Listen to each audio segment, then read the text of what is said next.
Hello and welcome to episode 34 of the Real Game Media Podcast. We are back, bitches. It's been a while. We've been on hiatus for the last couple of months, but we are back and we're ready to discuss everyone's favorite addiction, video games. Joining me today, I have Samuel Tolbert, Assistant Editor-in-Chief. Hey, everybody. Been way too long. Let's get right into things, shall we? Indeed, indeed. We have a special guest with us today because he hasn't been able to join us for quite a long time. We have Enrique of the Basement Radio Arcade Suburban Household Podcast. that acronym is way too long. Welcome. It is good to be back. It has been way too long. It has indeed. It has indeed. Those bridges and shit. And joining us also is my favorite lord, my Lord Cognito.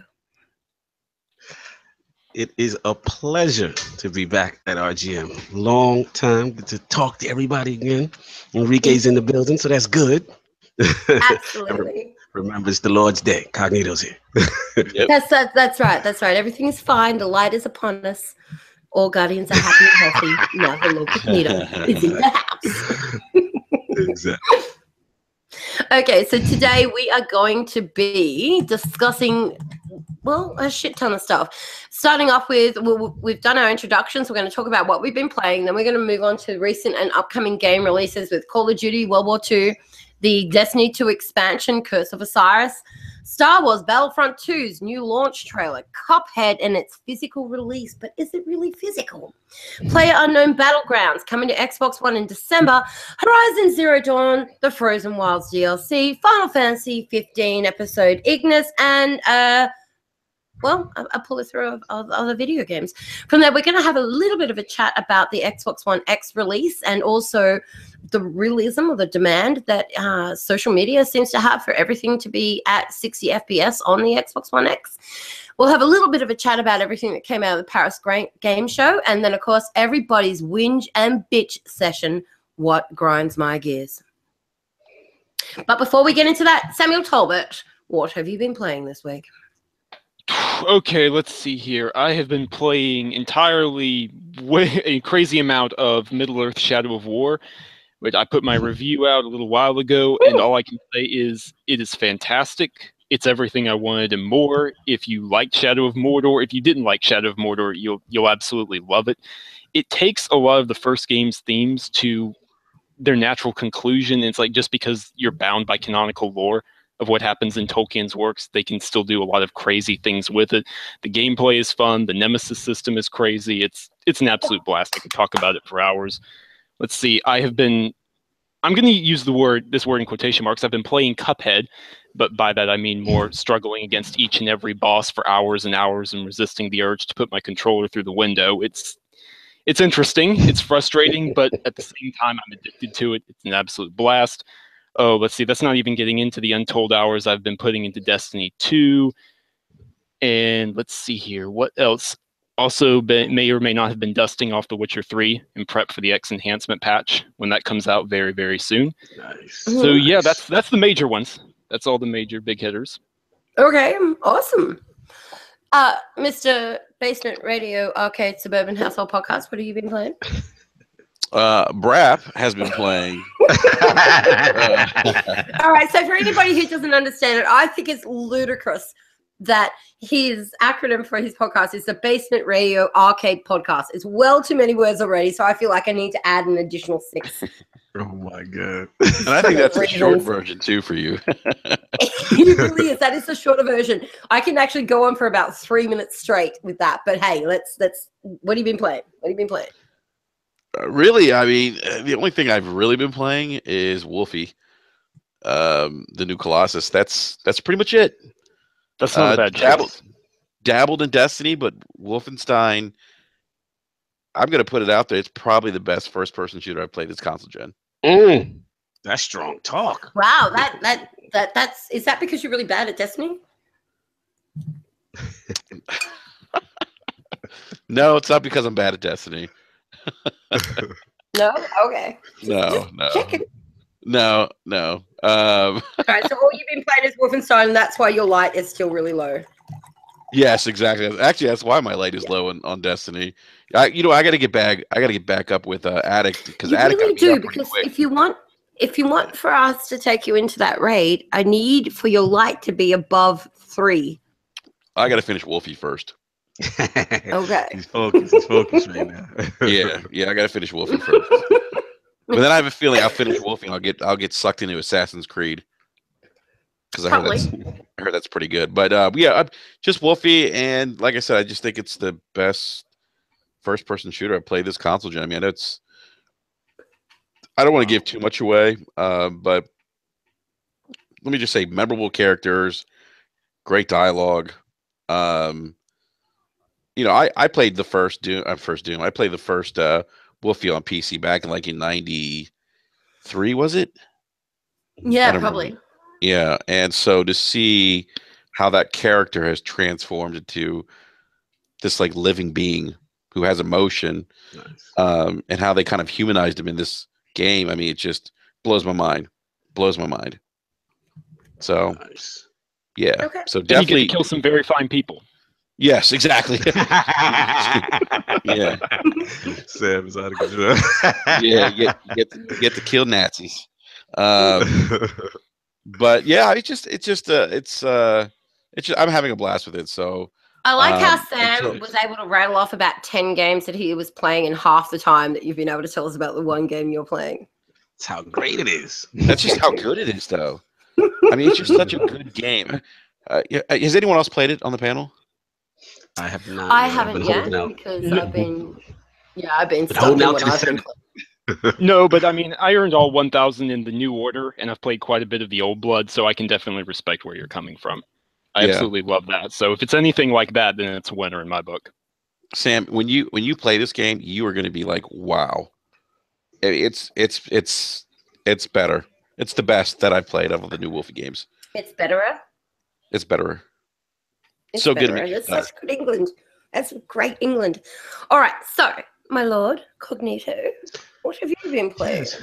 It's been a weird week. It's been more of a prep week for the X. So I've been actually touching my Switch a little bit more because I'm glad you said Switch.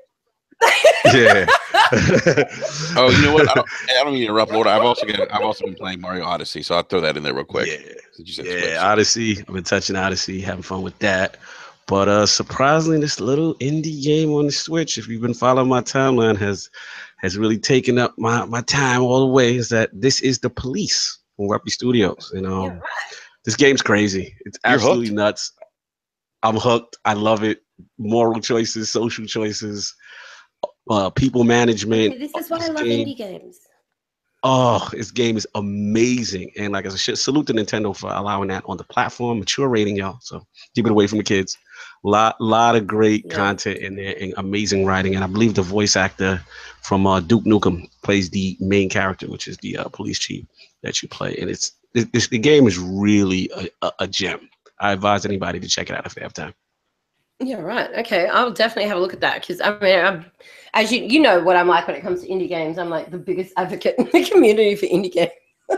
I absolutely love them, and I'm going to make my partner sit down at some point and play through Inside because it is an amazing. Wow, they haven't played Inside? Wow. No, he has not played Inside, and I feel like I need to fix that wrong in the universe before it implodes on itself. That's a wrong in life. I agree. So yes, I will definitely be making him sit down and play through that. It's just an amazing experience. So yeah, I love indie games. And I'm so glad, always really glad to hear anybody else that is enjoying these experiences and doesn't look at it and just go, well, this game's $15.99. Why would I waste my time? And clearly it's not worth the experience. Actually, a lot of games, like you will never get the kind of experiences that you can get from some of those indies that just playing AAA games will give you. That experience that you get from Inside, that profound effect that it leads on you. Games like Ori and the Blind Forest, like it's just so much amazing. It's so much good, and you'll only get them from those kind of experiences because they don't have to conform to a publisher's needs, wants, and demands. They get to be their own beautiful, creative selves. I agree. Definitely a lot more creativity allowed in those spaces. So got to support the indies, man. I think that's going to be the new wave anyway. Yeah, I agree. #support indies. Okay, so That's right. been playing anything else, or is that your list? That's been it. I've been kind of cooled off on Destiny right now. Obviously, there's a certain expansion you're gonna talk about that I'm getting ready for, but it's all about the Switch right now and prepping for the X. That's where I'm at. Awesome. So for me, I've eased off on Destiny 2 a bit. I got to the point where I'm literally just doing nothing but grinding out the weekly milestones on all 3 of my characters. And you know, I have multiple sets of armor, multiple sets of weapons where I have things that I've started color coding them. So I have all my void stuff in one set of color. My arc. Yeah. I've got like 6, like my warlock is my favorite character. So I've got like 6 different helmets that are all 305 that all have different abilities that complement the different 6 or 7 armor sets that I have that are 305. Like I have that shit sorted. So I'm at the point where it is just repetitious. And you know, I don't mind going back through and doing a bit more of it, because you're always going to have a friend that's just like, oh, you know, I need to get this character to 305, or I don't have my Rat King yet, or whatever it might be. So I don't mind playing back through it a little bit, but yeah, it is at the point now where the shit is getting hella repetitious. Yeah, because we However, got having said that, yeah, we smashed it out of the park. And I mean, you already know I got that helmet that you love. Nice. How good is my warlock looking? I know you looked at my warlock and cried a little. Your characters are geared up pretty nicely. I'll say that. Yep. I got that shit sorted. It is mint. And that callous shader in my hunter, so hot. Anyway.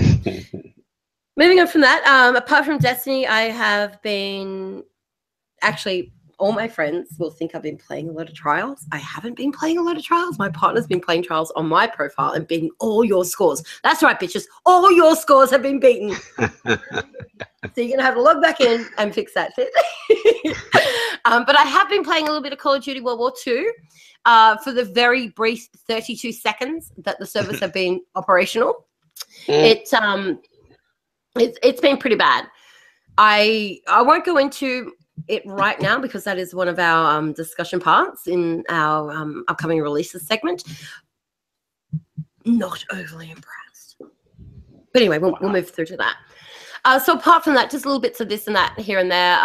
Some Fortnite Battle Royale mode, just bits and pieces. Yeah. So that's what I've been playing. So shall we move into the meat and potatoes of the podcast? Let's do it. We shall. So first up, Call of Duty World War II. Oh my goodness, what a coincidence. So let's have a chat about the global spawn positioning, aka the GSP. Which everyone pull up a seat and a drink. Yeah. Get comfortable. Get comfortable. All right. The global spawn positioning needs to be, I don't know, like what we should all do is just go out and grab as much kindling as we can, okay? Everybody come back with your kindling. Let's put it in a little pile, and we're going to start a little fire underneath it. And we're just going to breathe a bit of air into it until we get a nice big bonfire happening. And then once said bonfire is happening, we're going to pour a ton of gasoline over it. And then inside of that, we're going to throw the GSP from Call of Duty World War II because it is so bad. It is so broken. It is so broken. Is it that bad? So it's no better than when we played the beta, huh? Oh my God, it is that bad. It is really bad. It's really bad. Activision, please make your developers fix their shit. Please. Oh my God. I beg of you, the game actually isn't too bad. It's fun, it's boots on ground, it's gritty, the graphics look like they belong on the 360, but hey, who cares if the gameplay is good, right? Shots fired. Jeez. So is it just a connection issue? I'm confused because I've been hearing stories, so I'm new to it. I've not picked up the COD. So the majority of the time you'll log on and it'll tell you that it's attempting to log you on, and it'll do that for sometimes up to about 15 minutes before it comes back and just goes, oh, you know what? Sorry, error code, some bullshit. I mean, at least with Destiny, you get an animal. You can be like, oh, I got beetled. But with Call of Duty, it's like error code // semicolon, at symbol, HG, back symbol. What even is that? How do I identify these error codes from each other? It's impossible.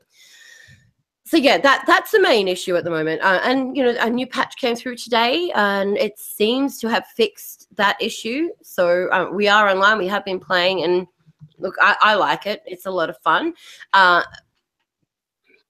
All that I think really needs to be fixed right now, apart from me actually getting to spend more time with it so I can bitch about more elements of it, is the GSP. The GSP is just so broken, like to the point where I ran around the map for about a minute and a half at one point there. I didn't see anyone, and then legit behind me, 2 people spawn and kill me.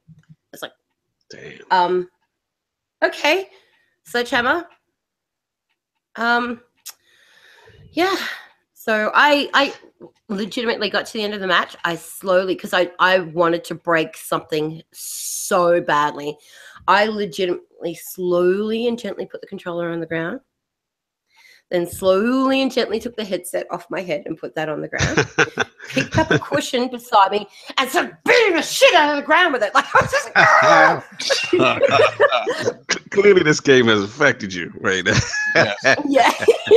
So what I'm hearing is that it never made it out of the beta, because that sounds exactly like when we were playing the beta a couple of months ago. It's ridiculous.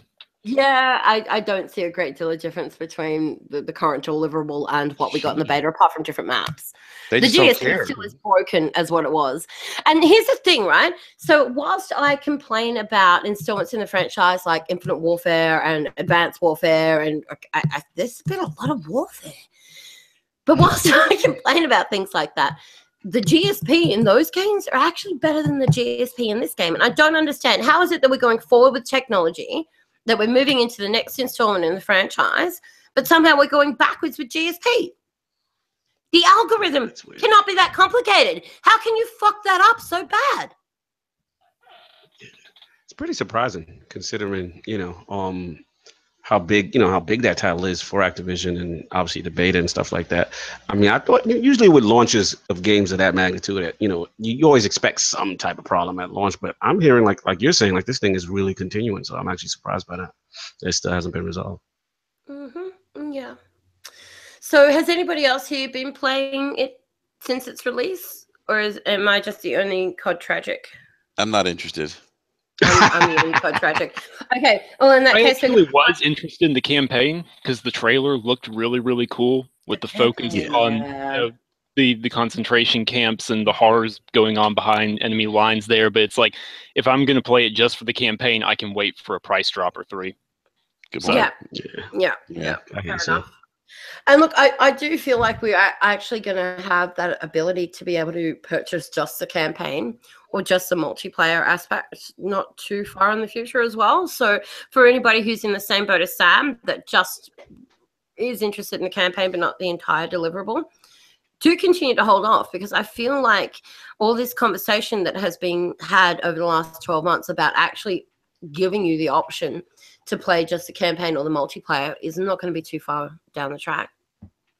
So anyway, moving from a really crappy FPS to a really brilliant FPS, Destiny 2 Expansion 1, Curse of Osiris. Lord Cognito, the floor is yours. Oh, let's go. Let's go. As most of you already know, if you look at my Twitter background, I am a huge fan of Osiris. He is. I don't listen to the speaker, aka the charlatan. I don't listen to him. So in Destiny Lord, like I said, it's a big character. They've been sitting on it for a while. I didn't know how it was going to pretty much be revealed, but when I saw that trailer, I was really excited. I think the character model was great. Seems like the story is. Oh my god, I need that ghost. Oh, the ghost is amazing. Yeah, the ghost is amazing. I like the whole, Egyptian / Native American look going on. I'm excited. I just want to see my only concerns with it right now is the terminology that they're using as raid content. I'm concerned about that. Yes, raid because content as opposed to new raid. Exactly. What does that mean? Does that mean we're going to get reused assets? Does that mean it's going to be a different activity? Does it mean it's a single new armor piece now drops during the raid? That's new content. I feel like when they say raid content, because we are looking at Vex here, And we know that when you go into the Vault of Glass, you deal with Vex. The environment and the assets for the Vault of Glass are actually in Destiny 2. I think we might be looking at repurposed environments and assets here. It's possible, and lore wise and story wise, it makes sense. But can you sell that to the community? You know, as a game. We're going to bitch about it, and we're just going to play it nonstop, and we love it, and it's going to be amazing, and we're going to complain about it, and it's going to be amazing, and we're going to complain about it.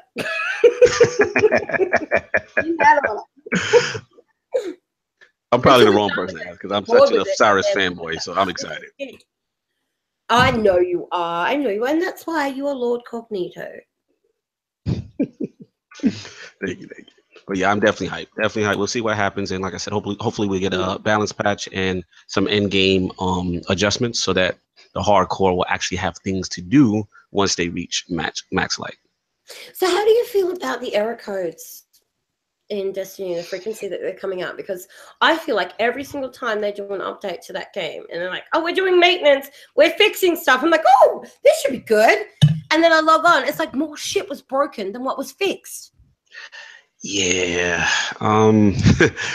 It's been weird. The maintenance seems to be much longer now. Downtime seems to be much longer, and it's a little surprising considering the engine that they are using is technically supposed to be a newer engine that's easily more customizable. But it definitely seems that when they do correct one thing, they break another thing. I mean, the emote glitch has broken trials for 2 weeks. That's a problem. So yeah, I don't know what's going on with the live team. The Prestige raid was broken. Yeah. How do you break something that's already there? All you're doing is adding stuff to it. What are you doing so wrong that you can't add content without breaking something? The reason why I'm going to give them a pass, Bella, is only because they are doing the PC launch. Fanboy, and that's okay. We love you. And I'm a fanboy. Yes, and I'm going to make excuses. But I'm only giving them a pass until December. Now that the PC launch has started, you know, that platform is off their hand. Vicarious Visions is on that, from what I hear. You know, but once December hits and there's parity across the board, you know, as far as, you know, all the platforms, you know, I don't want to see any more glitches. I want to see less of them. Let's just say it. I just want to see less. Yeah. So you understand that's not happening, and you're just going to have to live your life in a bug-filled environment. And you know, the thing with Destiny is that it is such a good game that you can forgive it. You know what I mean? You can forgive the beetle codes, the beaver codes, the bees. There's a lot of bee codes, actually. A lot of bee letter animal involved in this game, which I find amusing. You can forgive the weasels. You can forgive all of it because the game is so good. You're like, all right, fine, you've booted me back to the dashboard. We were just about to win a game of Trials of the Night, but hey, whatever. And you just come straight back in, and it was like nothing happened. You just have like a dummy spit for 30 seconds and then move on again. Again, that's because it's a testament to how good the game is, right? Like with any other game, most people are like, you know what, fuck this shit, I'm done. I am done. And you'd walk away. But with Destiny, you're just like, all right, whatever, Bungie, good work. And you just keep moving forward. Yeah, it's a good point. It's good. It's a testament to how good it is in the initial single campaign. But you know, there's limits. We'll see if it's crack. That's why. That is true. You grind for hours. You get kicked out of a room. You just don't want to give up. Sorry, what's that, you Nazi? What's that? I said, I'm sorry. What was that, you Nazi? I said it's like crack. Yeah, well, apparently you go through withdrawals because you've been off playing with the Nazis for the last week. Well, when I was on Destiny 2, and even with the last Destiny, I mean, it was like that. You know, there was an update. Get you through this week's Nightfall so we can get you your Rat King, because we were meant to do that last weekend, I think, weren't we? Yeah, I think we were, but yeah, Wolfie came out. We'll grab Eric. Yeah, we'll grab Eric. We'll grab you, and we'll get you through, get that Rat King, which is completely and utterly superfluous. Apart from the fact that it should drop for you at 305 once we get you to a certain level of light, and that will help you with the character. You get better gear, blah, blah, blah. Anyway, we'll deal with that later. All right, so you've got Lord Cognito and me in here who are just stupid love drunk on Destiny. So I'm going to force us past this subject matter. And maybe others will be here all day. All right. Star Wars Battlefront II has a new exciting trailer. Who's seen it? What do you think? Personally, I was blown away by how beautiful it looked. I know it's CGI, but there was some gameplay mixed in there too. So I'll throw over to you guys. Enrique, you haven't had a chance to put your opinion forward yet. What did you think of the trailer? I thought it looked pretty awesome. It's got everything you want to see in a Star Wars trailer. Darth Maul's in it, and the Star Destroyers, and it's just. I'm not feeling your enthusiasm now. I want more enthusiasm from you. This is Star Wars. Well, it's like it's, but then again, it's Battlefield or Battlefront, and. Are you sure? Yeah. There we go. I'm excited for it, but then I was kind of let down the last one. So, and I know this one's gonna have a story, but I don't know. It's gonna be a wait and see. Do we thing think for they've me. learned their lessons from the first one and the feedback that the community provided through the forums and so forth about the disappointment that we had with the, I guess, the copy and paste format that we dealt with the different game modes? It's EA. Do we think that maybe they have learned from that? Well, EA is the publisher. EA isn't necessarily the development team. So it's a big difference there.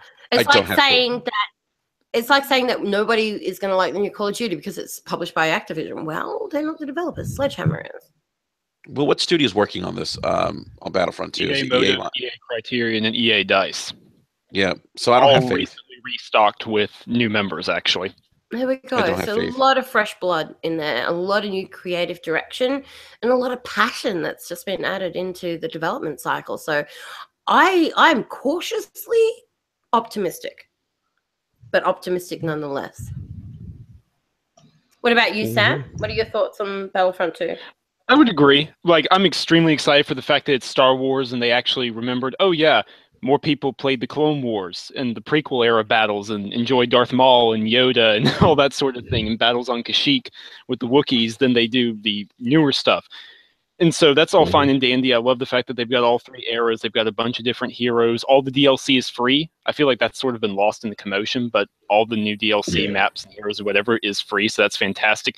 I'm just a little concerned over the whole pay-to-win loot box issue. During the beta, it was one of the more extreme examples I've seen thus far. It was absolutely pay-to-win. They seem to have backed off on that.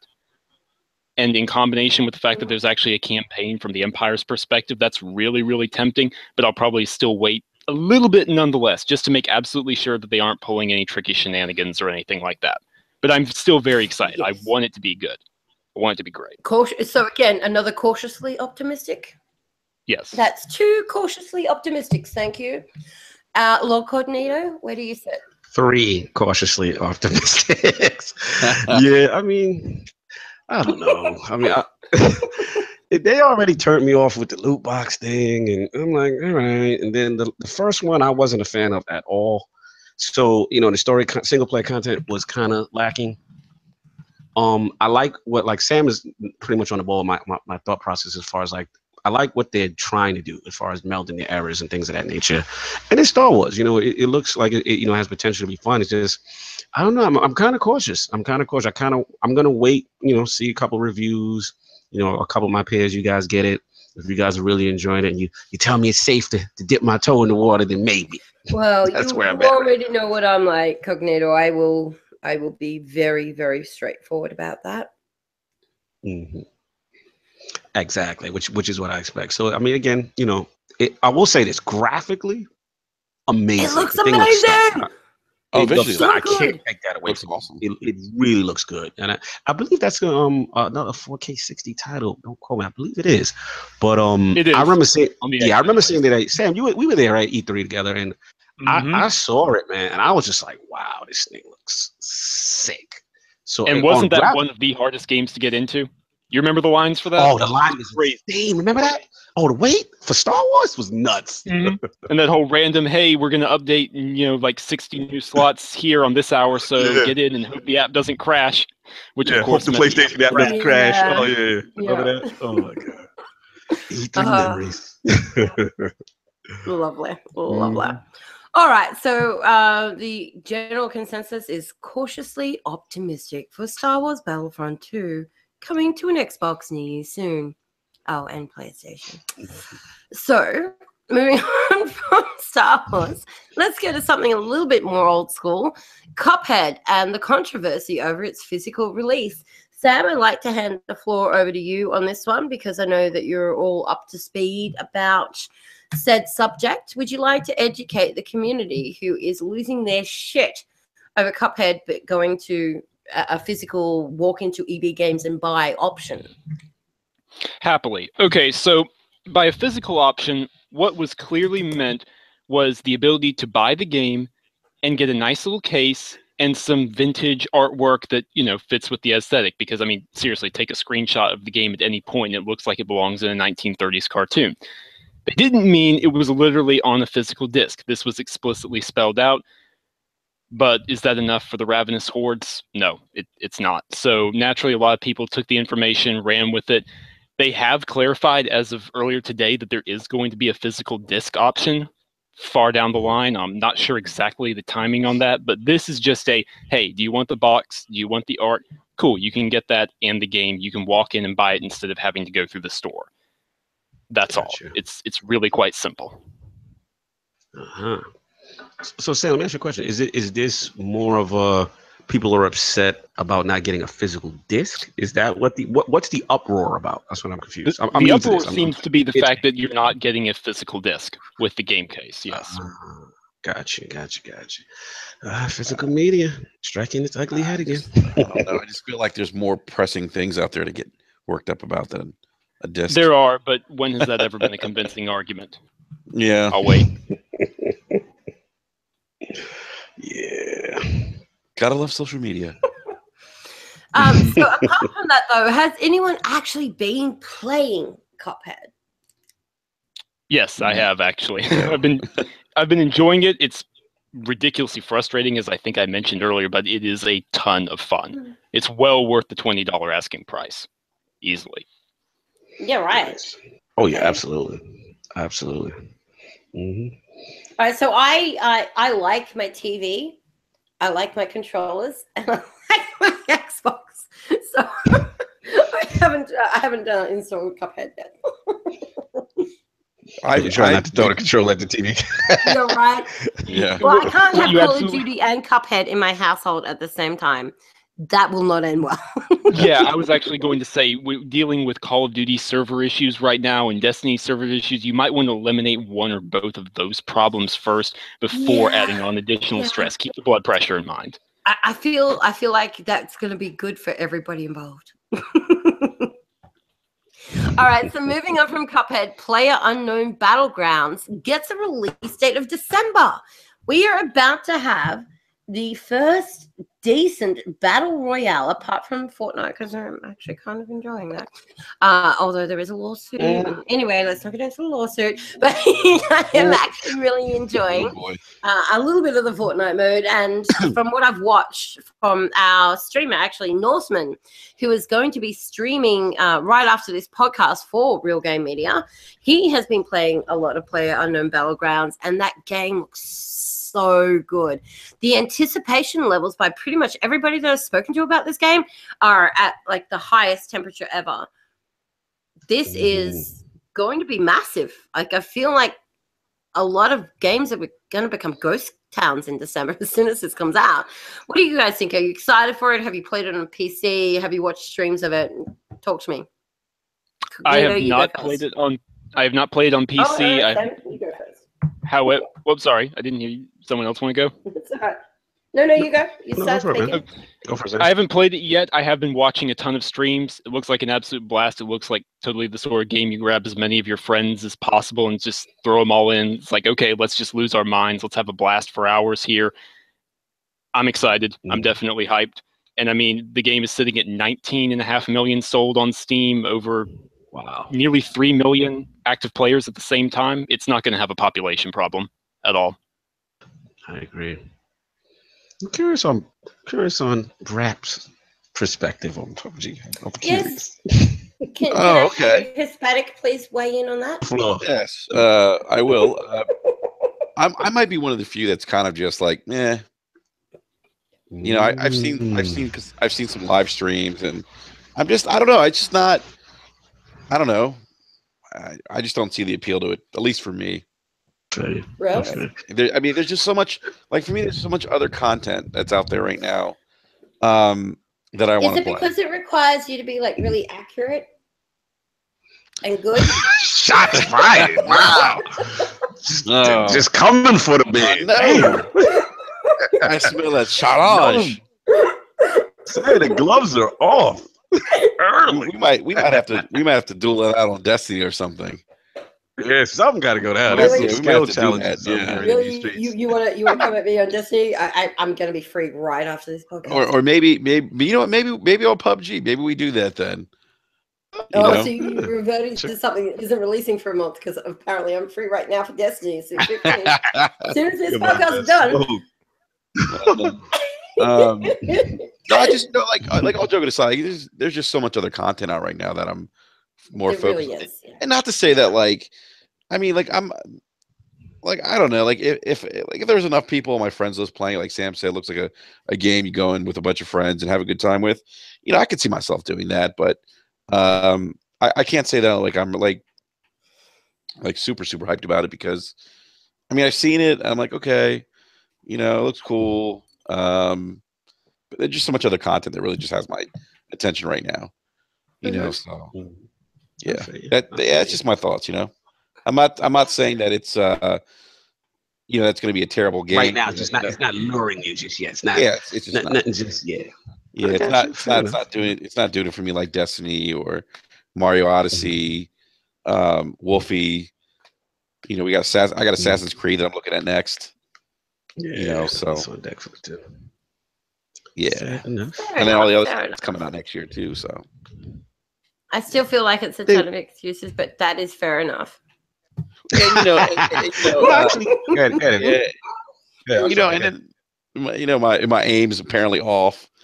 That's the real reason. I tell you what, here's the real on this one. Enrique is actually really, really good at Destiny, and my shoulders are not still hurting from when I carried him through vanilla Destiny. Oh my gosh, savage today. He's actually a good gamer. I'm just. I'm actually not bad at Destiny. We've actually played me, you, and B Money. You're not. You're not bad at Destiny. You're not great at it, but you're not bad at it. Oh no, I'm not. Enrique's good. Enrique can hold his own. He's right. He's sorted. I'm just taking the piss. So, purely because he can, and for some reason he's allowing me to get away with it. So moving on from PlayerUnknown's Battlegrounds over to, I think, is what is going to be one of all of our favorite games. Although, Cognito, do you play on PlayStation as well? No. I will be today. I got my pro from King. That's where I came from. That's why I was stuck in traffic. Oh wait, you got the pro? I got the pro from him. I got it from today. That's why I was late. That is awesome. Welcome to the light. Welcome to good graphics. Welcome to great. Let me find that black button, Brap. Brap was trying to take my sale. One of the first games that you need to play is a game that we're about to discuss now, which is Horizon Zero Dawn and its upcoming DLC, The Frozen Wilds.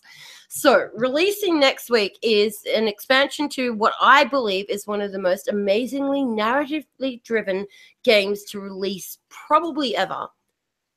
The character that is Aloy, the story, history, and lore that has been created in that universe is so deep and rich. It continues to just drop the floor out from underneath you. So to see that we have DLC coming out very soon where we continue that adventure, we go to a different area, we get to reconnect with Aloy again, and we get to go back on that same inquisitive and exploration kind of She's just like this nonstop drive that her character has. Her personality really resonates with anybody who has strong willpower. It really resonates with you, and I am so excited to be playing that DLC next week. Who else is going I to play? cannot wait. Like Absolutely. Some of the footage, some of that footage that they showed, that trailer, beautiful, just stunning. Someone pointed out like the level of attention, the attention to detail in that game when she's walking in the snow.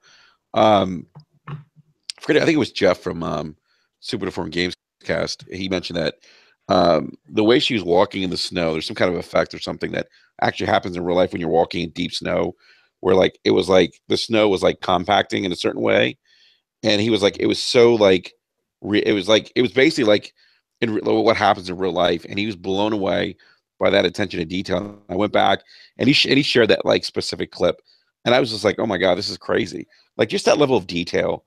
It's just amazing. And that's like, well, up until I think Wolfie, I was like probably my game of the year contender. Wow. Nice. Oh, I'm hyped. Hearing good. It's not just fighting dinosaurs, people. You're right. Like the storyline is just so intricate.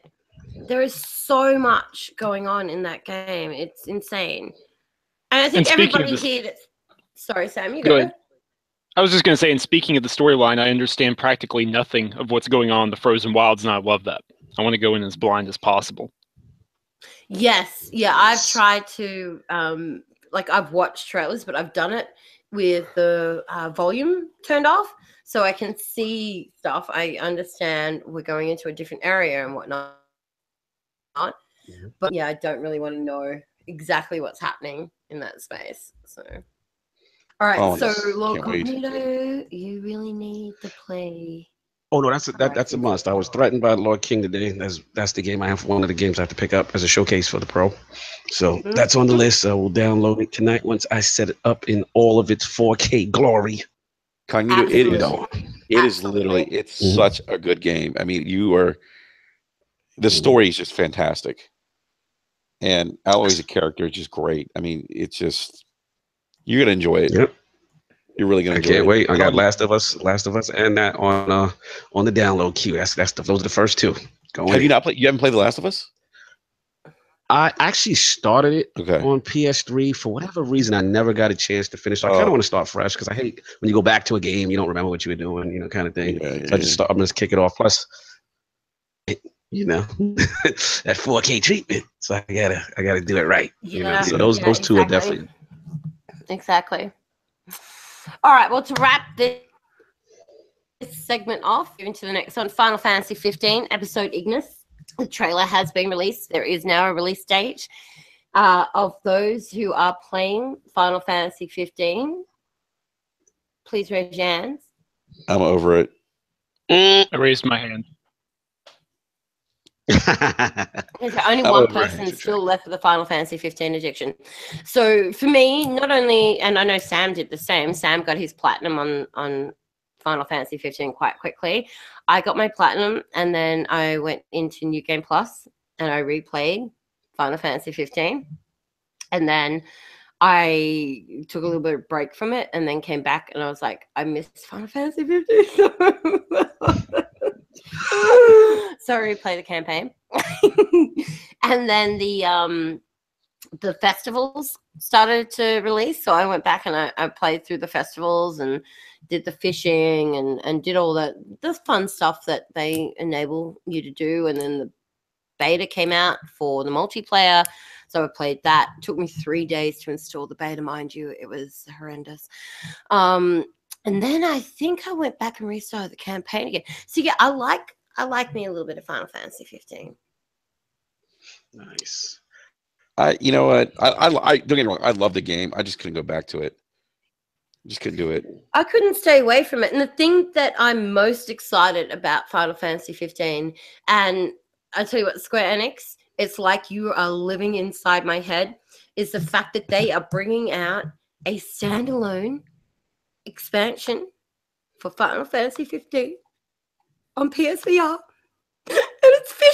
It's fishing. Yeah, I saw that. You know what's funny is when I saw that, I immediately thought of you. I'm like, I know someone who's gonna be thrilled.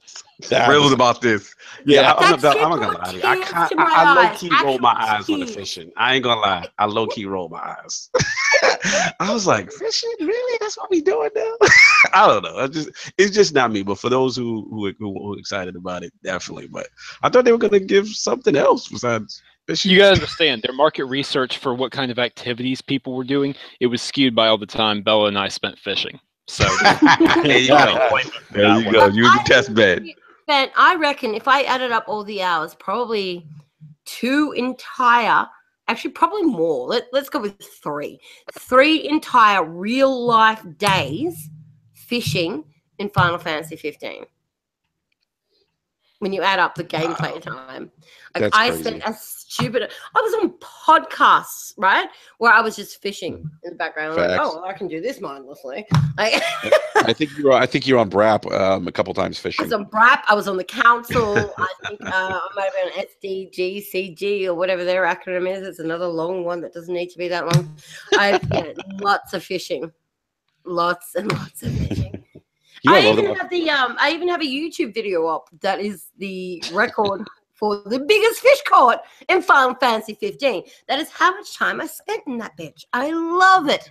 And the fact that they're bringing it out on PSVR, and I have PSVR, so excited. Exciting times. Exciting times. Look, they came for you. They're taking care of you. That's what's important. I'll tell you what, though. I did love that soundtrack for Final Fantasy 15. It's a very good soundtrack. Yeah. I was listening to it this morning. Good stuff. All right, well, let's not allow me to talk about fishing in Final Fantasy 15 anymore. Is there any other game that you would all like to discuss before we move into the next segment? Good. All right, you all stalled too long. I'm taking that as a no. The release of the Xbox One X, the various enhancements that are coming to all the games, and is it unrealistic to demand all games on Xbox One X run at 60 FPS? How about it? Yeah, it's unrealistic. Okay, I'll address that backwards then in order. It's unrealistic because that's not where the industry is at. It's not like developers are actively choosing, oh, let's not make this 60 FPS on this console. Game development as a whole, although there are exceptions, does not focus on 60 frames per second as being an area of priority. Now, that's not a bad thing per se. It really depends on the type of game. There are some that benefit more from it. There are some that benefit less. I wish more developers would prioritize 60 frames because I'd choose that option basically every time. But ultimately, developers tend to know what's best for their game, so that's not really an argument worth having. So I would say it's sort of unrealistic, but at the same time, I happily encourage any who do choose to provide 60 frames options, like with Hitman is going to be getting a patch that provides it. Gears of War 4 is getting a patch that provides it. There's a few others that are escaping me right now. I think Ark Survival Evolved is. I want to say Dishonored 2. I can't say that 100% certain, but et cetera, et cetera. The point is, the more that provide options, the better, because options are great for gamers. Amen to that. I mean, I'll definitely piggyback off of that. I mean, yeah, it's I'm getting a little excited. I must admit, initially, obviously we know it's coming. It's one of those things that, I wanted to see as we got closer and as more people got their hands on it. And obviously we've seen the Digital Foundry stuff come out. And I agree completely with Sam. Like, I think that, what they need to do, if they can take that approach of these like enhanced modes and / versus performance modes, where you make it more attractive to the people who do not have 4K sets by offering 60 frames per second and maybe at 1080p if possible, I think that is a really big sell. So I like what they're doing with Gears as far as in that regard. And Rise of the Tomb Raider, I believe, also has that mode. I think, don't quote me, Ark Survival Evolved is going to be 1080p 60. That I think the dev is going in that route. Yep. Right. So again, just provide the options for the gamers, and if they can somehow stick with that course, then I'm like, hey, Microsoft may be onto something. So, I'm excited. We'll see what happens. I got a couple titles that I'm ready for, that I'm ready to touch. Wolfie's one of them. BRAP. So that's on my level, ready to chomp at the bit with that. But I'm actually starting to get a little excited for the X. Understandable. I PC was Master Race. going to do the whole day one thing. What was that, Enrique? Mumbling PC PC Master Master Race. Race. Well, I Damn elitist. Oh goodness. Yeah, I was gonna do the day one thing for the Xbox One X, but here's something that I've learned, and you guys know the people who I'm friends with. So for me to make a statement like this, you know that it's just me being completely honest. Mhm. I feel like as a consumer, I get disadvantaged when I purchase Microsoft products on day one. Mhm. And it's because you pay full price and you get nothing with it. And then a couple of months later, even though you're the person who put money in Microsoft's back pocket, raised up their NPD figures, made sure that their product was received well generally across the board, you get disadvantaged because they drop the price down and then say, hey, here's the exact same product but at a cheaper price with 3 AAA games for free. They slap you in the face and go, oh, you were there day one supporting us. You did right by us. You stood by us. You were loyal. And here's what we're going to do. We're just going to shit all over you. I'm sick of it. So I'm not doing it this time. I'm going to wait until the new year when they do go and reward everybody else who could not be fucked actually supporting a new product. And I'm going to be that person for this one time. For this one time, I'm going to be that person. I'm actually going to save about $600 from doing it. Yeah, it would definitely be easy on your wallet. There's absolutely nothing that I can't get on my Xbox One S right now that I'll be able to get on my Xbox One X next week. There's absolutely no different. The only thing that I would be able to possibly get would be VR experiences, but VR isn't capable on the Xbox One X yet. I don't have a 4K TV downstairs on my console, so worrying about slight graphical improvements, not an issue. I have the Xbox One S, so I already have the best that I can possibly have on that. So why would I throw $600 at Microsoft for them to turn around in 2 months' time and go, well, for $400 you can have the exact same thing plus here's 3 games. Yeah, I totally agree with you guys. I know. Well, you guys run. Go ahead, Sam. No, please go ahead. No, I totally understand the sentiment. Like, I mean, I'm one of those guys that I don't get upset because people are like, hey, I'm going to wait and see, or hey, I don't have a 4K TV. You know, I get it. It's really not a necessity. The way I'm looking at it, and I had a good conversation with a manager at GameStop today while I was paying off my ex. And I was just trying to get a feed, trying to get a temperature of like how it is, you know, and he's just like, hey, we got like only 8. Cause I was like, hey, you guys doing the midnight launch? He's like, no. And then, you know, as we were talking, he's just like, hey, I'm going to wait and stuff like that. And I totally understand. Like, it's one of those things, you know, the price may go down, or once, you know, either you get a 4K TV and get other games and stuff that benefit you. That's the problem for me. It's not the price. It's not the price that bothers me. I'm more than happy to pay the money.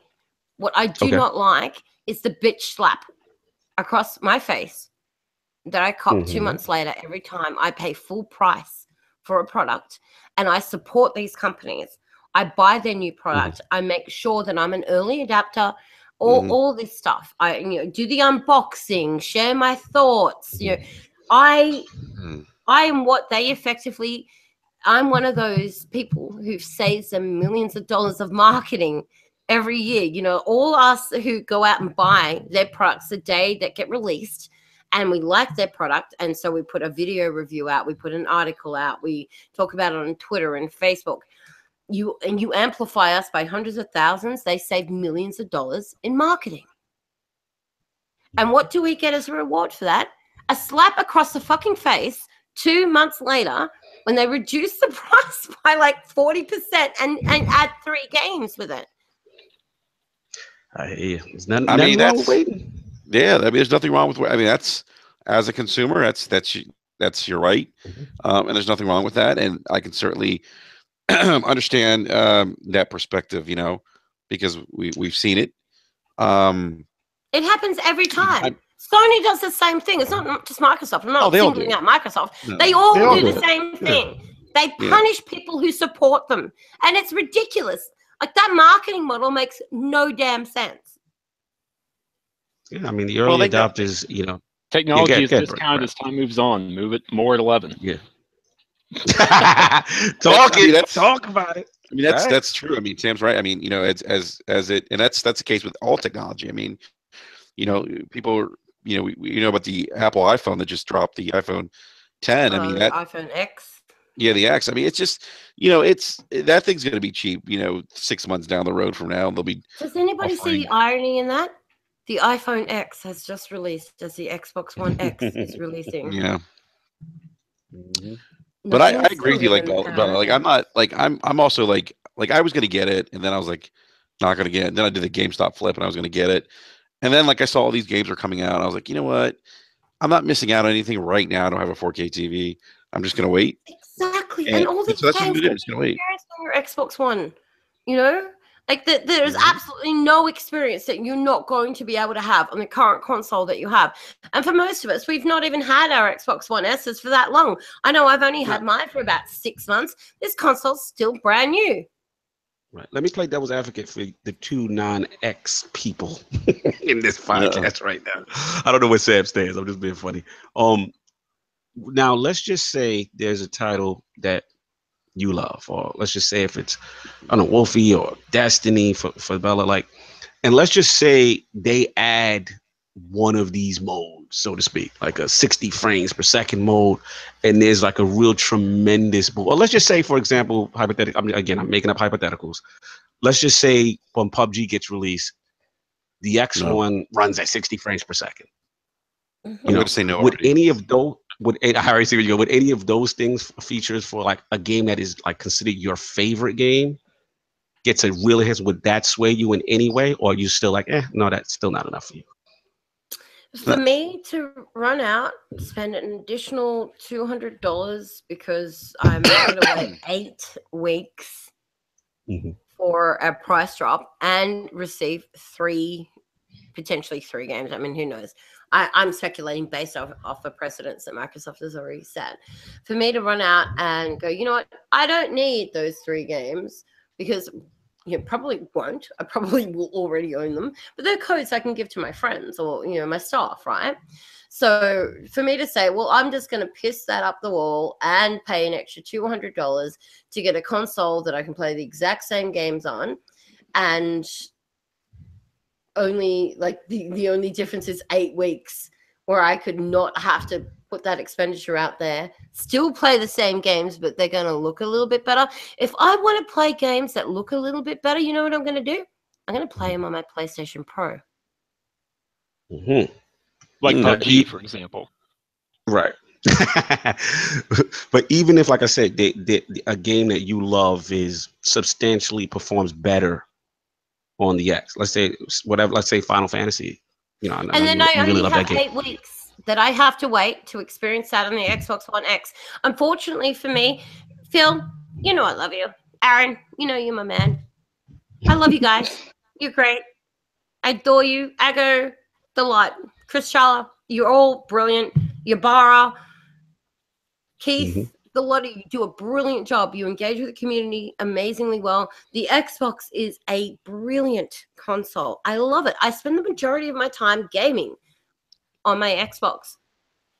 But I have been slapped in the face so many times by running out and spending top dollar for Microsoft products to see weeks later, sometimes only 2 or 3 weeks later, for them to drop the price.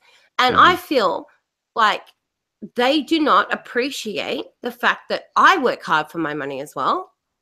I've just gone out and spent hundreds upon hundreds of dollars to be an early adapter of their product.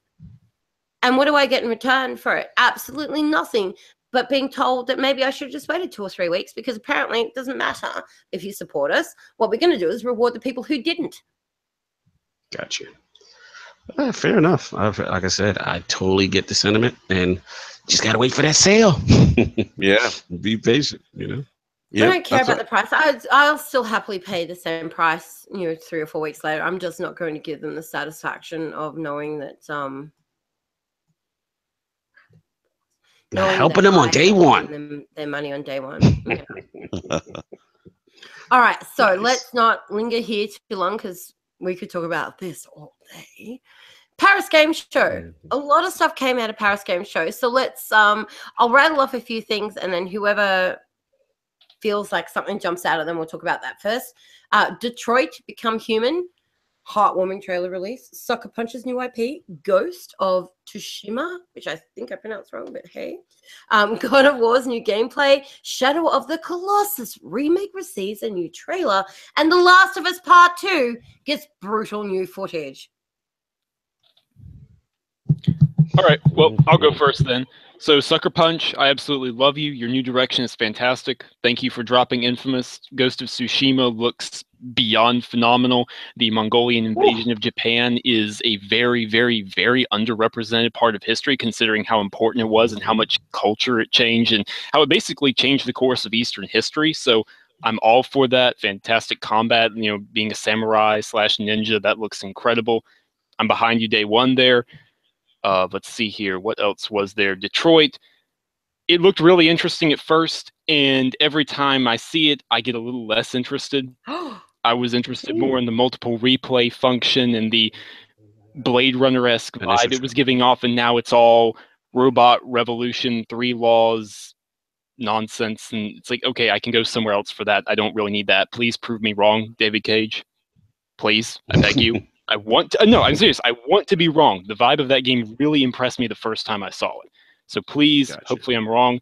Spider-Man, God of War, nothing but positive comments there, particularly God of War, Norse mythology. Yep, I'm hooked. Oh, good. Day one, absolutely. That looks phenomenal. Last of Us. I love The Last of Us, but that trailer made absolutely no sense. Yes, I get it. You're doing full grimdark. It's full brutality and women beating the hell out of other women. Yes, that's okay. That is The Last of Us, but it would have meant a little more maybe if we actually knew who any of those characters were. Because even if it is just shiny graphics, unless we get character background, and how much information do you want about a game and their character story before the game comes out? You get to play it. That breaches that line between interest and overkill. Because we've got a first part. This isn't a new game IP altogether. This isn't a brand new setting altogether. We've been exposed to the world of The Last of Us. We've been exposed to dozens of characters there. A sequel not showing any of that but relying totally on shock value falls a little flat to me. And that doesn't mean I'm not excited. I'm still going to pick up the game day one. I love The Last of Us. It's just not the way I'd have shown it off. See, I feel like they're actually doing what I've been begging for studios to do for a long time, which is show us some stuff, but please don't tell what the storyline is. Don't ruin that character attachment. Don't show me the majority of what I'm about to play before I get to actually play it and experience it myself. And I think this is where a lot of gamers, and I'm as well, become quite hypocritical, because we want to know everything, but we want to know nothing. And so when we don't get shown everything, we're like, well, why haven't you shown me all of this? This makes no sense. But then when they show us everything, they're like, why would you show us so much? That's like a major spoiler. And like so we are, as gamers, all of us, I think we are typically quite hypocritical in that regard. And we want to know everything, but we want to know nothing. And you know what? I like the fact that they've taken that approach with this, because they've gone, well, we're going to receive some criticism over it, but what we're not going to do is be that one studio that provides you with a bunch of spoilers. So, but I feel like you're missing the point of what I'm saying. It's story content regardless of which characters are there. You're spoiling story content regardless of which characters are there. It's just falling flat given that there's no emotional appeal. There's no knowledge of anyone who could be involved in this situation. Admittedly, it takes place 5 years later, but nonetheless, you're showing something either way. That's out of the question. I'm with you there, but it just doesn't appeal to me if there's nothing that I can identify with. So you want more information. You want those spoilers where it's just like, here's a character and here's your emotional attachment, and let me spoon feed you your attachment to the game, because that's what I like as well. No, so when I think you're missing. Don't don't think I'm criticizing. I actually kind of, I criticize it, but I kind of like to be spoon-fed it a little bit myself. So I'm like emotionally attached before I even start. So it's that the teaser kind of... at PSX was all I needed, period. I don't want to be spoon-fed anything. It's just if you're going to do it in a way that at least makes sense, because you are doing it either way. You felt this was disjointed, Sam? Like you felt like you didn't like what was your main, because there were no continuing characters from the first one? I'm just trying to understand your mindset with it. It's shocking violence for the sake of shocking violence, which is already given that it is The Last of Us. I mean, holy crap, the game is brutal and in an awesome way and in a shocking way, and that's fantastic. But just showing that with no context whatsoever, you're still giving away part of the game. It's just now we don't care anymore. That's where I. It's interesting. And I think that they're doing the whole misdirection. It's like, look over here while they're doing something over there. And I appreciate that approach to it. I really like that they know we're going to play The Last of Us 2 because The Last of Us was so phenomenal. No one's going to doubt that The Last of Us 2 is also going to be a good game. Will it be as good as the first one? Who knows? We're going to find out. You know why we're going to find out? Because the first one was that goddamn well good. We're going to play the second one. And I really, really, really appreciate not being shown anything of any importance that is going to spoil my individual experience with that game because I go in there with predefined expectations. I would rather be a little disappointed over a trailer, a 30-second trailer, than what is going to be hours upon hours of my life spent playing that game, where there's stuff that I could have just experienced for myself, but has now been spoiled by a overly sharing trailer. But that's just my perspective on things. Some good points there. I think you guys both bring up good points. I think, we talked about this on BRAP on Wednesday. Like, context is, it's hard, like, because, and even with Detroit, that trailer, and we had Matt Piscatella on from MPD Group, and he was saying, like, is it like what's the point? What was the point of them showing these violent trailers? Like, what? Like, we don't know the context within, what was going on with these events. Like, what? Why would they show these things? Like, how does that fit into the story? And we don't know these things. And I think for a lot of us,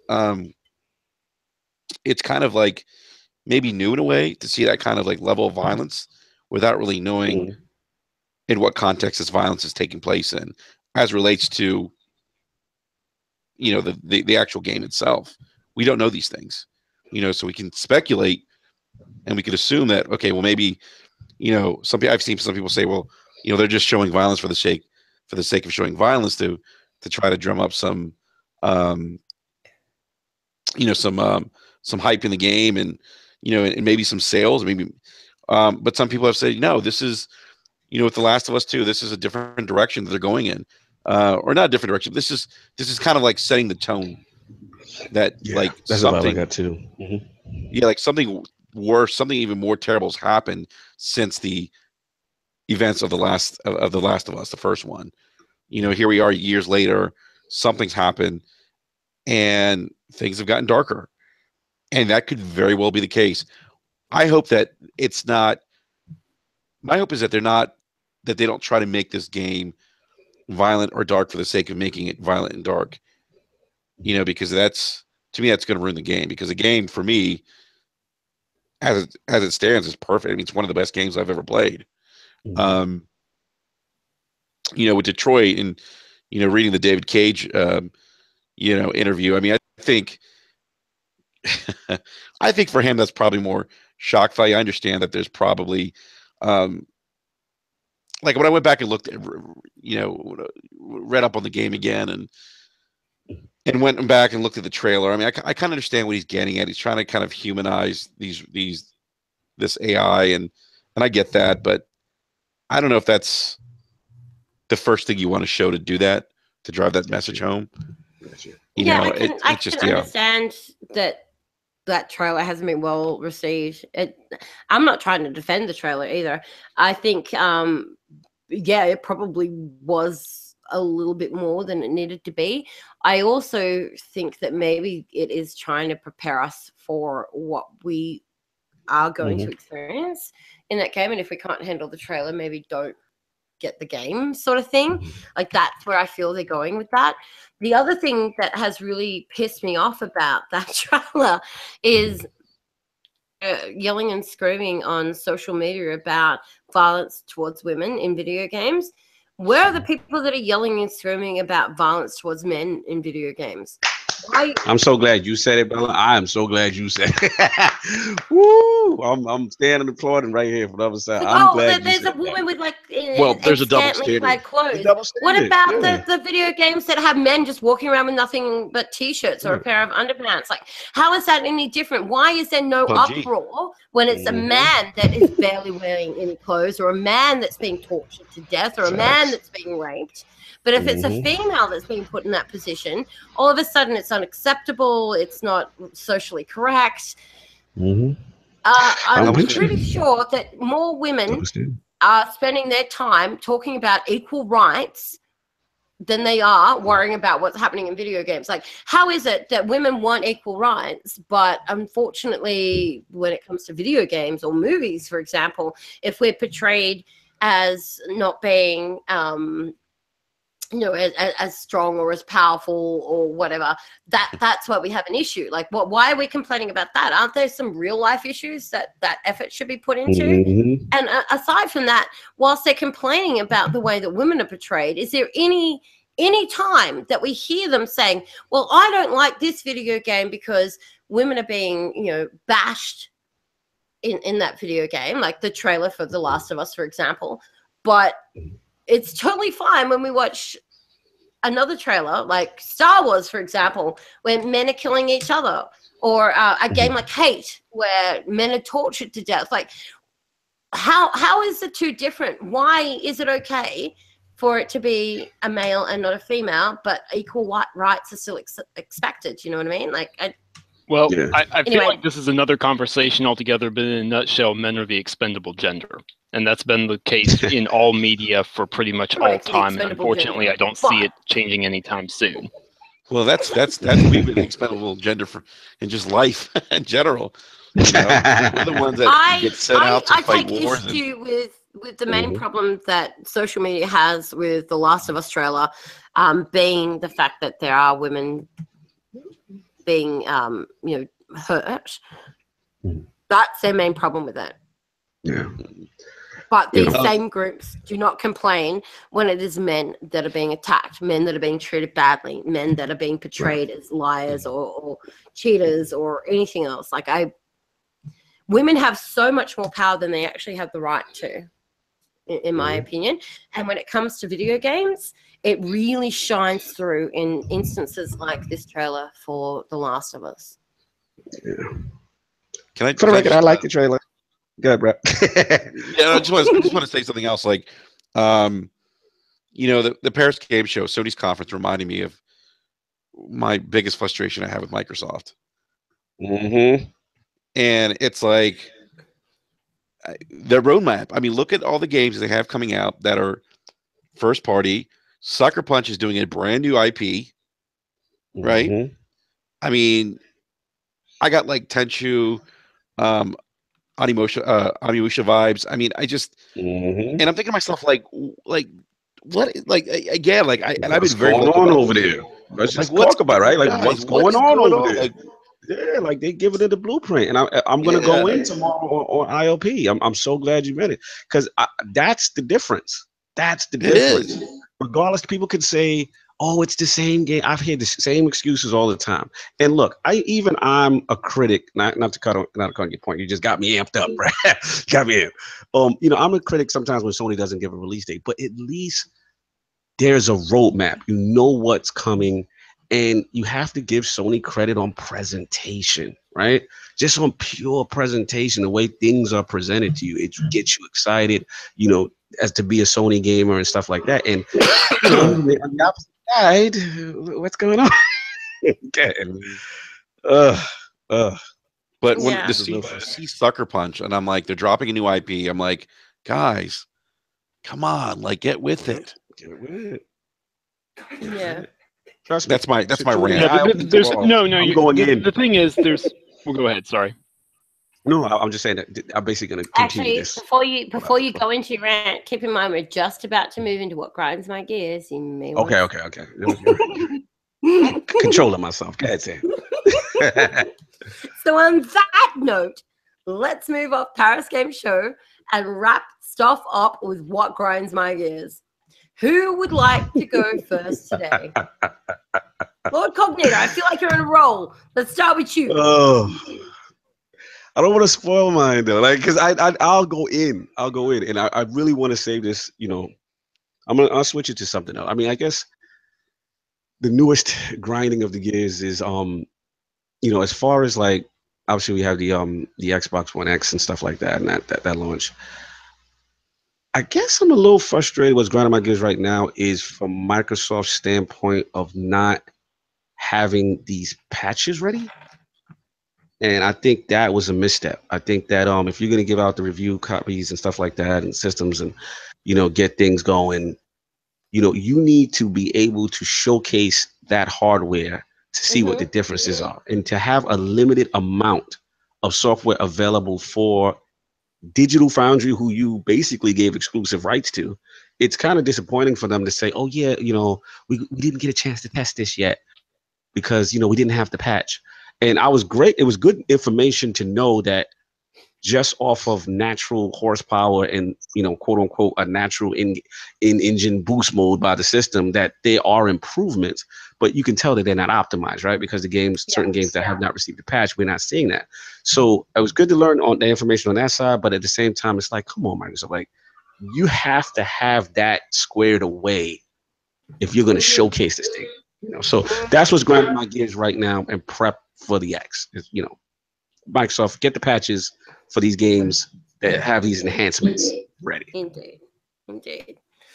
That is a fair grinding of said gears. Mr.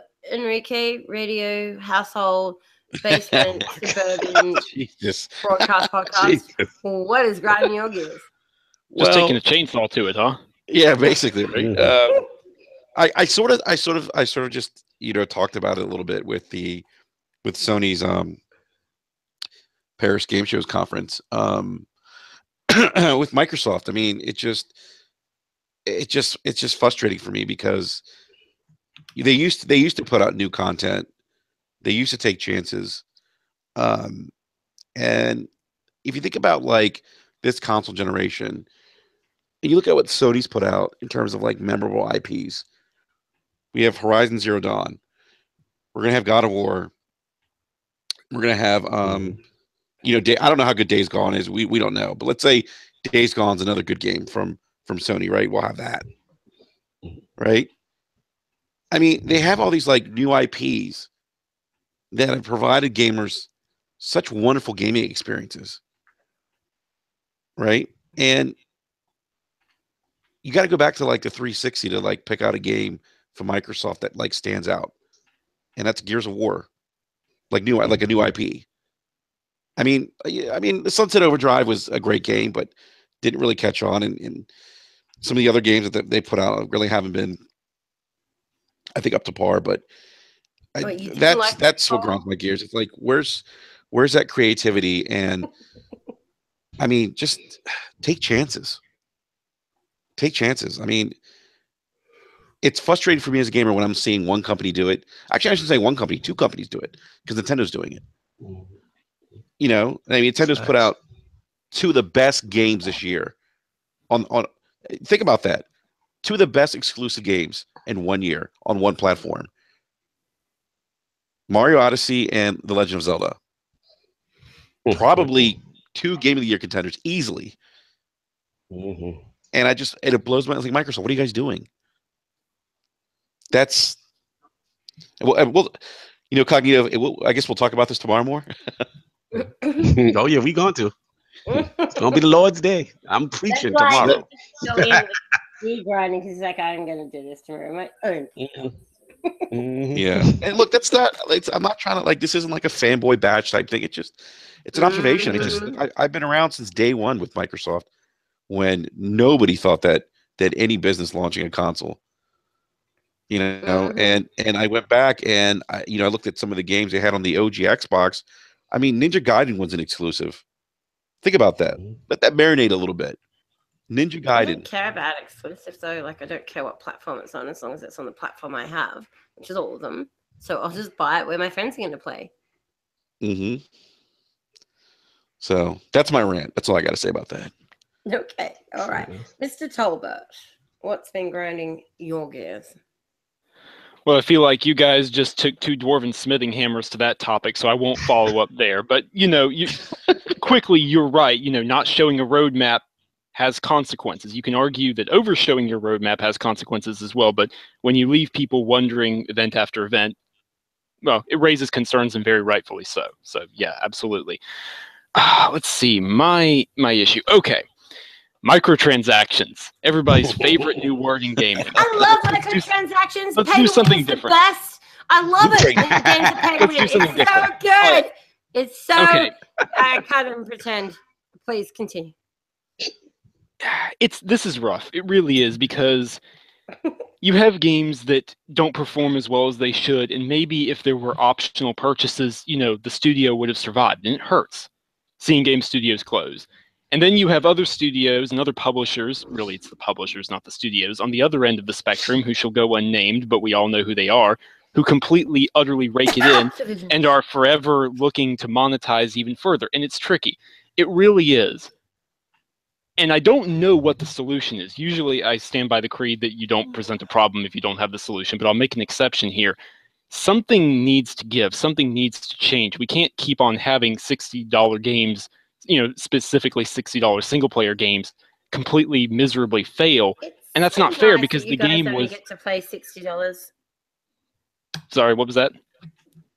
It's so nice you guys only have to pay $60 for your new games.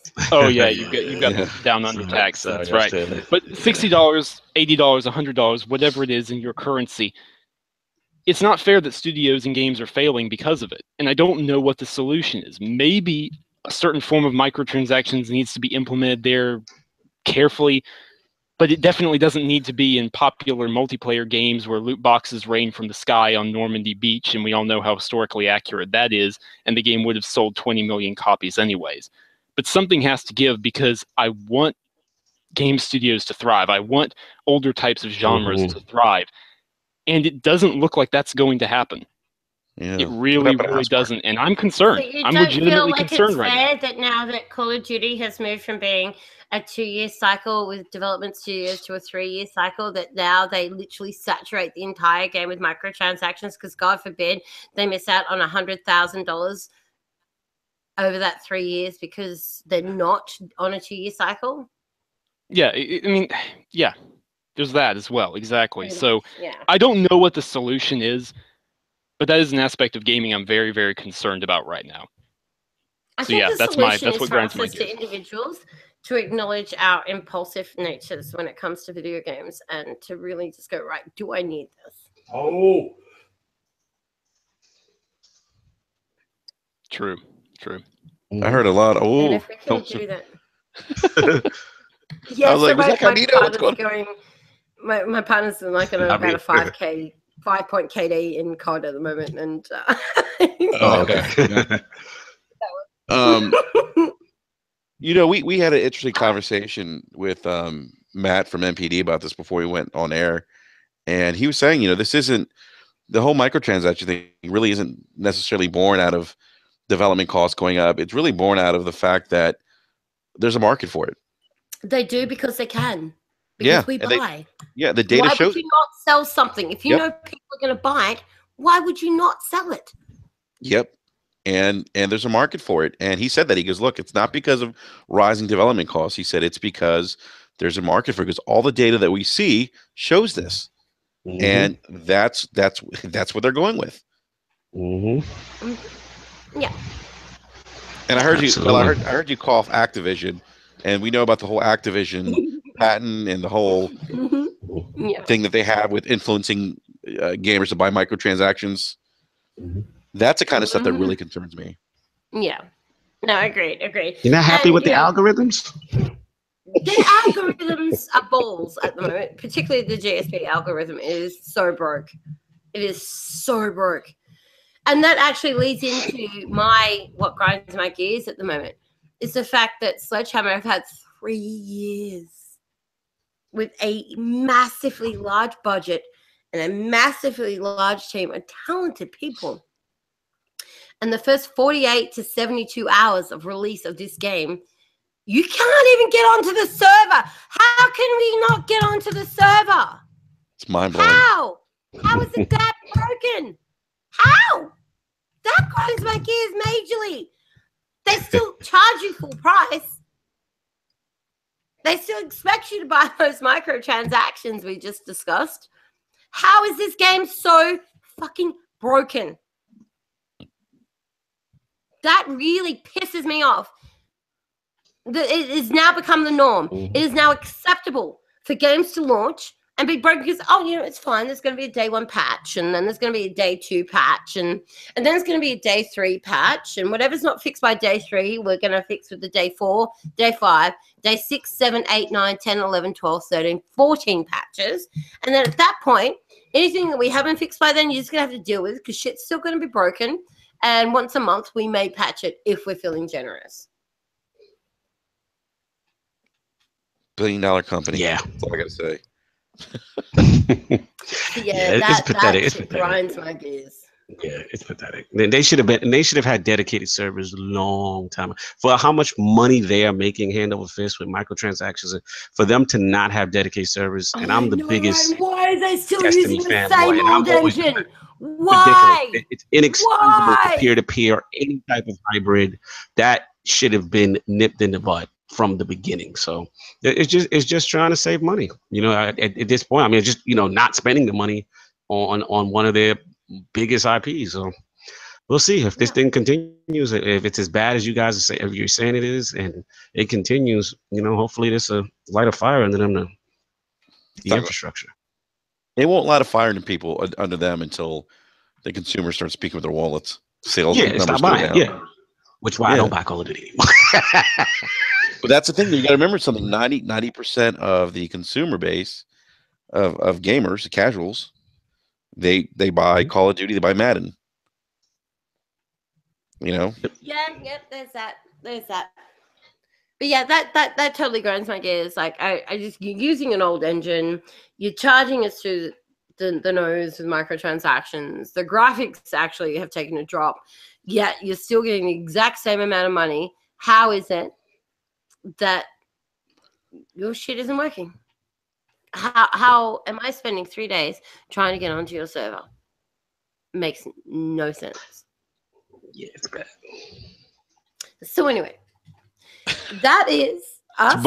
I'm sorry to laugh. It's just crazy. I'm like, there's $1 billion company. Like, what's going on, guys? I know. It's ridiculous.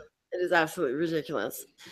So that is a wrap for us for today. We've gotten to the point where we're just going to do a quick goodbye. Everybody's going to let you know where they're from, what they do, how to contact them, where to go to find their content. And let's start with our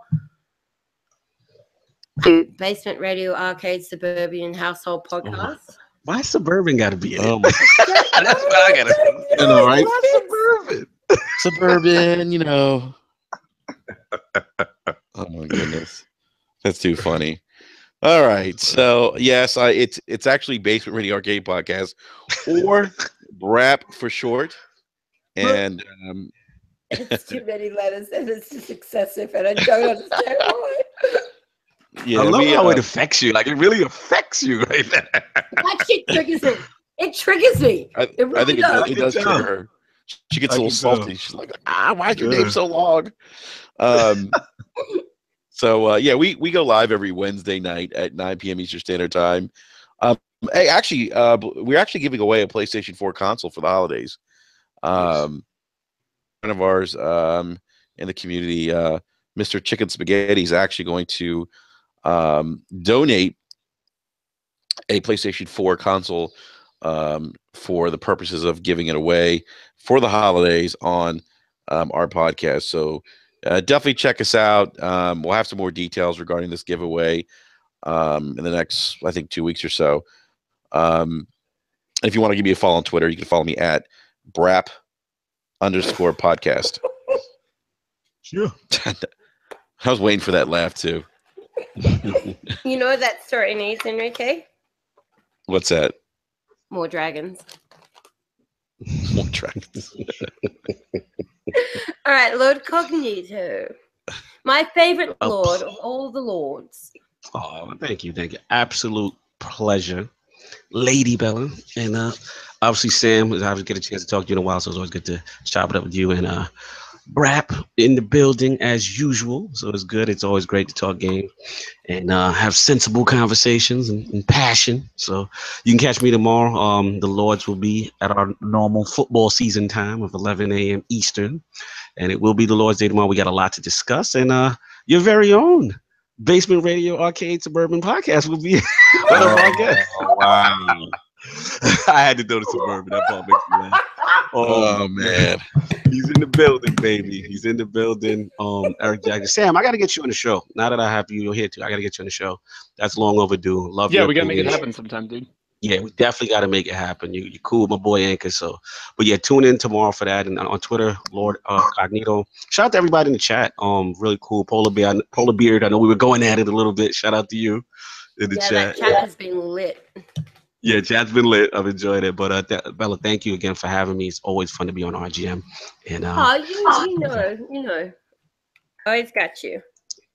I appreciate it. Always got you. It's always a pleasure to have you on here. You're one of the only other people that I know who plays Destiny as well as me, apart from my partner. So it's always lovely to chat with you about Destiny. Nice. All right, Mr. Tolbert, would you like to do your "This is who I am and this is where you can find me"? Absolutely. So you can find me on Twitter at Samuel Tolbert if you'd like to hear my opinions on games / movies occasionally. Don't say I didn't warn you, though. You have been fairly warned. You may not agree. And if I'm not on Twitter, fanboys, general exasperation at the way things are going, you can find me on realgamemedia.com writing opinions, reviews, articles, news. Well, I mean, just about all the content you see. So anyways, check us out, taking me out there, and always happy to engage with any member of the community. Nice. Excellent. Awesome. Well, thank you very much to everybody in the chat section. It's always a pleasure to have you here. We really enjoy the engagement with you and the way that you very pleasantly engage with each other. It's so lovely to have your support and to also be able to get your feedback. Thank you very much to everybody who's joined us today.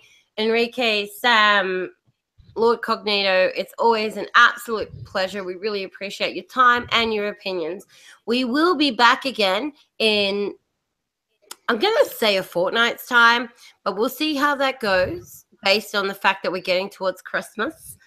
We will be back again soon, though, and we will be chatting about everybody's favorite addiction, video games. Until then, I'm Bella Ryse, and this has been another Real Game Media podcast.